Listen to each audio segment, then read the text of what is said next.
सभी को नमस्कार। आज हम प्राचीन काल में जुड़ी जो ऋग्वैदिक काल में सबसे ज़्यादा उल्लेखित जो नदी है, आज हम उसके बारे में पढ़ने वाले हैं। तो सबसे ज़्यादा उल्लेख किस नदी का मिलता है हमें? सरस्वती नदी का सबसे ज़्यादा उल्लेख मिलता है। कौन सी नदी? सरस्वती नदी। ऋग्वैदिक आर्यों की सबसे पवित्र नदी कौन सी है? सरस्वती नदी। इसी सरस्वती नदी को कुछ अन्य नामों से भी जाना जाता है, जैसे मैंने आपको बताया हुआ है। क्या क्या नाम है? देवी तमा, माते तमा, उसके बाद है नदी तमा।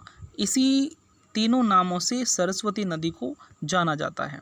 उसके बाद है ऋग्वैदिक काल में किस नदी का सर्वाधिक उल्लेख हुआ है? मैंने आपको बताया सर्वाधिक पवित्र नदी जो है वो सरस्वती है, लेकिन सबसे ज़्यादा उल्लेख किसका हुआ है? सिंधु नदी का हुआ है।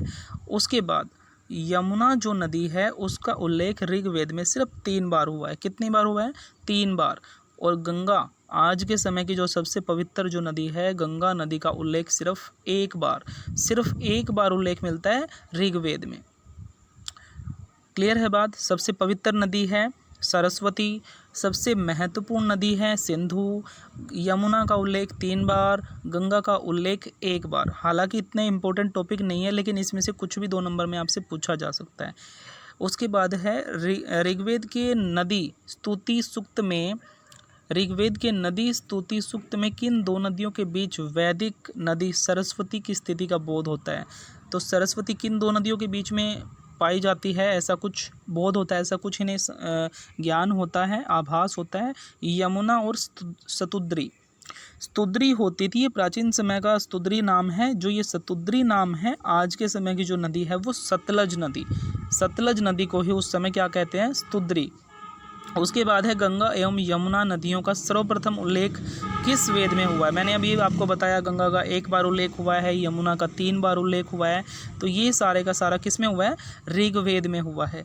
ऋग्वेद में नदी सूक्त का वर्णन किस मंडल में किया गया है? ऋग्वेद में मैंने आपको बताया 10 मंडल हैं, 1028 सूक्त हैं, 10 मंडलों में विभाजित किया गया है। तो नदी सूक्त का वर्णन किस में है? 10वें मंडल में है।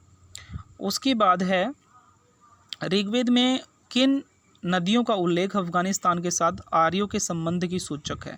जैसे मैंने आपको बताया कि कुछ प्राचीन नदियां हैं जिसको प्राचीन नाम में और उसके बाद अन्य नाम से जाना जाता है। जैसे कुबा नदी है तो ये काबुल में है। उसके बाद क्रूमू नदी है, इसका नाम कुर्रम है। गोमती नदी है, इसका नाम गोमल है। सुवास्तु नदी है, इसका नाम स्वात है। ये प्राचीन नाम है इन नदियों के कुछ।